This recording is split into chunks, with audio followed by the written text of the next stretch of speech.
आज हम पुराने ब्लाउज के नाप से ब्लाउज का कटिंग करेंगे। सादा ब्लाउज पट्टी वाला ब्लाउज है। एक खुला भाग है, अपने तरफ बंद भाग रखे हैं। ये पूरा बंडल है, इसलिए इसमें साइड से जितना कपड़ा 1 मीटर तक लगेगा उतना निकालना है मुझे। उसी में कपड़ा कटिंग करना है। नीचे और ऐसे ही फैला दिए हैं। अब इसका ब्लाउज, पुराने ब्लाउज का दोनों टेक इनको पकड़कर 1 इंच जो नीचे मोड़ने के लिए छोड़ देंगे, उस पर से ब्लाउज को पकड़ेंगे। यहाँ गला का चीन लगाएंगे। ये गला लग गया, नीचे मोड़ने के लग गया। अब हम ब्लाउज की लंबाई लगाएंगे। पुराने ब्लाउज को जो टेकिन है कंधा पकड़ेंगे और जहाँ मोड़ने वाला छोड़कर जहाँ लगाए हैं उससे ऊपर वहाँ लंबाई का चिन्ह लगाएंगे। लंबाई का हो गया, गला का हो गया। अब चौड़ाई का लगाएंगे। चौड़ाई जो घटती पड़ती है जिसमें हुक लगता है वही वाला पकड़ेंगे सीना। इसका चौथाई भाग हो गया। यहाँ से इसमें मार्जिन सिलाई वाला है, ये लेते हुए हम चेन लगाएंगे। जो सिलाई एक्स्ट्रा इसमें है 2 इंच 1.5 इंच वो सब लेते हुए यहाँ जितना है उतना लगाए हैं। उल्टा की तरफ लगाए थे इसलिए। अब इसकी एक बार लंबाई चौड़ाई नाप लेंगे हम। इसमें देखने में लंबाई चौड़ाई कम से कम 16 चाहिए मोड़ने के लिए, तो 1 इंच हम और बढ़ाएंगे।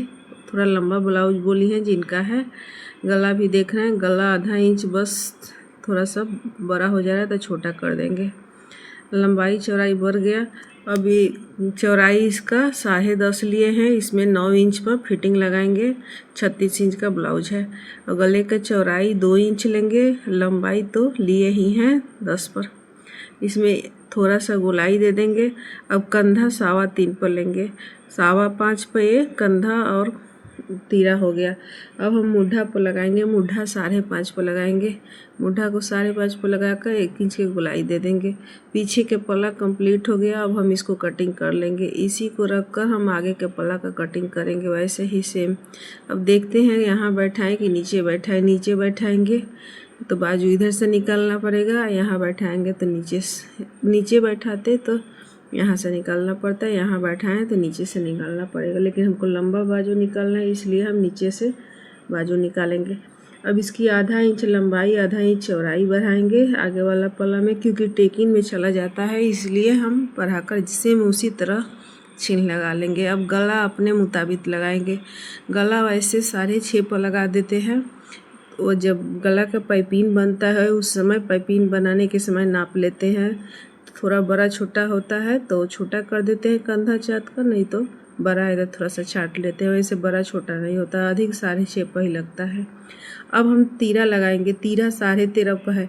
यहाँ जो बता रहे हैं 4 पर इधर से इधर आता है और 1 इंच इधर ऊपर होता है और उधर आधा इंच होता है और ऊपर 13.5 पर।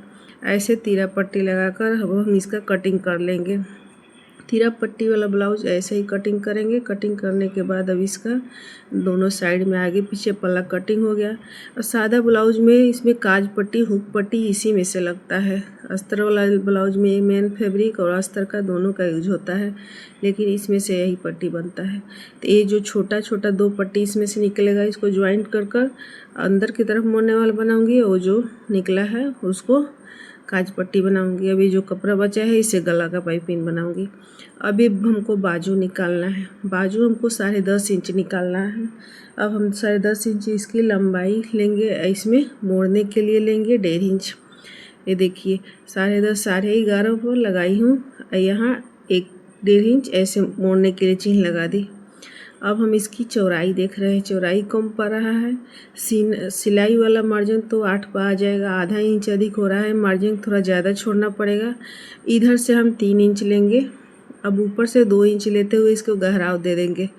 ये मोहरी जो होगा 5.5 पर होगा। ये फिटिंग वाला है और 1.5 इंच ऐसे कर यहाँ सिलाई वाला हो जाएगा। अब इसको कटिंग करेंगे। इसकी चौड़ाई कपड़ा कम है तो इसके लिए हमें जो कपड़ा छाटेंगे इसी को साइड में यहाँ जोड़ देंगे। ऐसे देखिए, ऐसे गलत है, ऐसे जोड़ेंगे। ऐसे जोड़ेंगे तो इसकी चौड़ाई हो जाएगा, अधिक सिलाई के लिए ज़्यादा कपड़ा हो जाएगा। अब इसकी मोहरी वाला भी काट लेंगे। बाजू भी कटिंग हो गया। ऐसे ही सादा ब्लाउज का कटिंग बहुत आराम से होता है।